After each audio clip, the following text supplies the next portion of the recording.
کہ جس دیش میں رہتے ہو اس دیش کی عزت کرو، سمان کرو، قدر کرو۔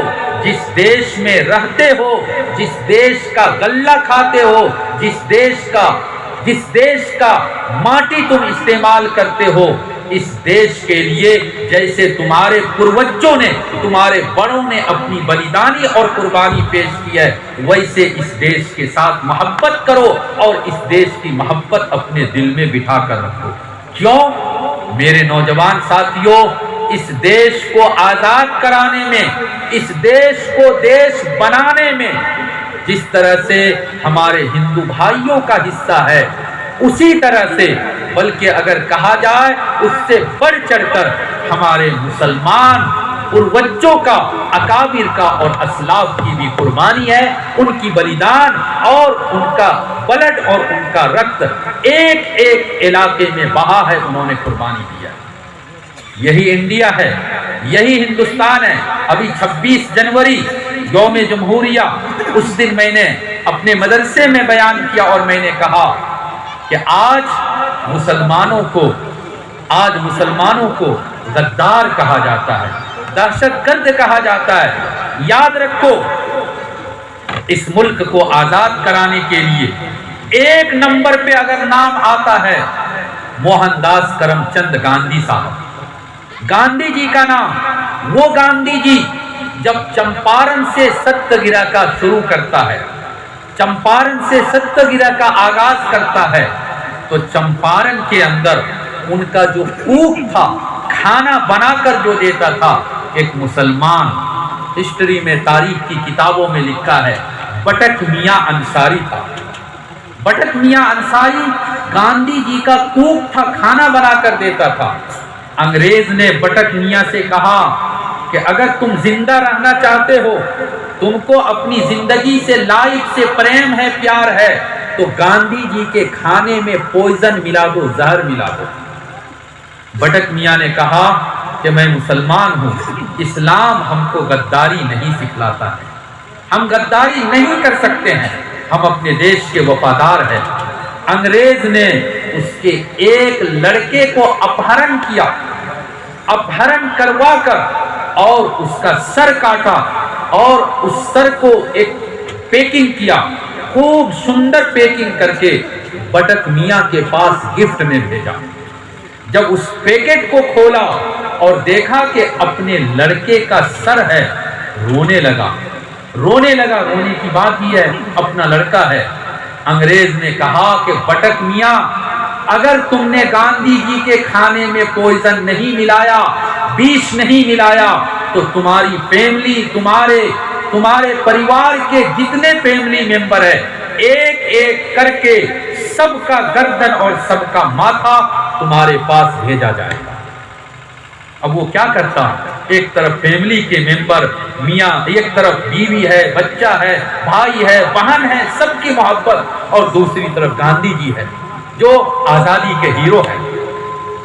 بٹک میاں انصاری مجبور ہوتا ہے اور وہ کھانے میں، گاندھی جی کے کھانے میں پوائزن ملا دیتا ہے، بیش ملا دیتا ہے۔ کھانا دیا گیا۔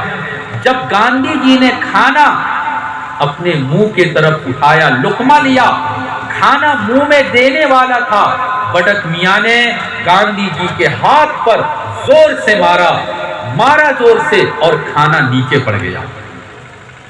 گاندھی جی نے کہا کہ ارے یہ تم کیا کر رہے ہو؟ یہ کیسی بدتمیزی ہے؟ کہاں کا تم انسان ہے؟ میں کھانا کھا رہا ہوں اور تم میرے ساتھ یہ گستاخی بدتمیزی کر رہے ہو۔ بٹک میاں انصاری رونے لگا، میرے بھائیوں، رونے لگا، رونے کا مقام۔ اس نے کہا گاندھی جی معاف کیجئے گا، میں نے آپ کے کھانے میں پوائزن ملا دیا تھا، زہر اور بیش ملایا تھا۔ کارن اس کا یہ ہے کہ انگریز نے مجھ کو یہ دھمکی دی ہے، میں دھمکی کو برداشت نہیں کر سکا اور آپ کے ساتھ غداری کرنی تھی، لیکن میرے ایمان نے مجھ کو جھنجھوڑا اور کہا کہ بٹک میاں تم مسلمان ہو، المسلم لا یکذب، المؤمن جو مسلمان ہوتا ہے جب وہ کوئی وعدہ کرتا ہے تو اس کو پورا کرتا ہے. الکریم اذا وعد وفا. جو مسلمان ہوگا وہ کبھی غداری نہیں کرے گا, جو مسلمان ہوگا وہ کبھی بے وفائی نہیں کرے گا. بٹک میاں نے یہ کہا کہ گاندھی جی میرے ایمان نے مجھ کو جھنجھوڑا اور میں نے آپ کے ہاتھ کو روکا اور آپ کو بیش کھانے سے میں نے بچا لیا. یہ اس دیش میں ہمارے پروجوں کی قربانی کی ہزار ہزار لاکھ لاکھ میں سے ایک چھوٹا سا ادھارن اور مثال دے کر میں نے بتلایا. ٹائم نہیں کہ زیادہ بتلایا جائے, تو میں یہ کہہ رہا تھا کہ ان مدرسوں میں, ان مکتب میں نعوذ باللہ اللہ کی پناہ کسی کو دہشت گرد نہیں بنایا جاتا, کسی کو اگرپنتھی نہیں بنایا جاتا. آج تک اسٹیٹ گورنمنٹ, سینٹرل گورنمنٹ ایک مثال پیش کر کے دکھلا دے کہ واقعتاً یہ آدمی ہے جس نے دہشت گردی کی, جس نے اگرپنتھی کیا, جس نے دیش کو برباد کرنے کے لیے پلان بنایا. ہمارے علماء دیوبند کے علماء نے ہم کو یہ سکھلایا ہے کہ ہم چھوڑ کر وطن کی مٹی نہیں گئے, اچھا کیے کہ ہم کراچی نہیں گئے. ہم چاہتے تو جا سکتے تھے لیکن نہیں گئے. ہماری دلی کی جامع مسجد یہاں, قطب مینار یہاں, لال قلعہ یہاں, مسجد یہاں, مکتب یہاں, مدرسے یہاں, ہمارے پروجوں کی لاشیں, قبرستان یہاں. ہم چھوڑ کر کہاں جائیں گے؟ افسوس کہ جس دیش کے لیے ہم نے بلیدانی دی, جس دیش کے لیے ہم نے قربانی دی, آج جب گلستان کو خون کی ضرورت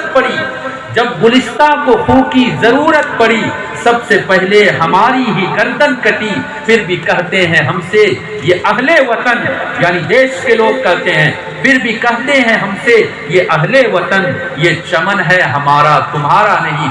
آج ہم دیش کے وفادار نہیں ہیں, دیش کے ہم کو غدار بتایا جا رہا ہے. میرے مسلمان بھائیوں, خدا کی قسم کھا کر کہتا ہوں, مدرسے میں ہم کو یہی سکھلایا جاتا ہے کہ جس دیش میں رہو اس دیش کا بن کے رہو, جس دیش میں رہو اس دیش کی مٹی میں رہتے ہو, یہاں کا تم انشو کھاتے ہو, یہاں کے ماٹی پانی کو استعمال کرتے ہو. ہم کو یہیں مرنا ہے, یہیں کے 2 گز مٹی میں دفن ہو کر چلا جانا ہے. اللہ تعالی ہم جب بھی دعا کرتے ہیں, اللہ جانتا ہے جب بھی میں دعا کے لیے ہاتھ اٹھاتا ہوں, اے اللہ ہمارے دیش کی حفاظت فرما, ہمارے دیش کو ترقی عطا فرما, پوری دنیا میں 1 نمبر ڈیولپمنٹ کرنے والا ہمارے دیش کو بنا دیجیے. اے اللہ ہمارے جو حاکم منتری منسٹر ہے ان کی حفاظت فرما, ان کو انصاف کرنے والا بنا. ہر دعا میں نہ, اگر میں 100% کہوں تو شاید غلط ہوگا, لیکن 95% جب بھی میں دعا کرتا ہوں یہ دعا ضرور کرتا ہوں. اللہ تعالی ہم سب کی حفاظت کرے, ہمارے دیش کی حفاظت کرے, اس کی ترقی عطا فرمائے. اور ہماری جو مہمان محترمہ شیخا سرما صاحبہ آئی ہے, میں اپنے دل سے ان کا آدر کرتا ہوں, احترام کرتا ہوں, اور میں اس گفتگو اور اپنی بات کے بعد آپ لوگوں سے ودا لیتا ہوں. السلام علیکم ورحمۃ اللہ وبرکاتہ.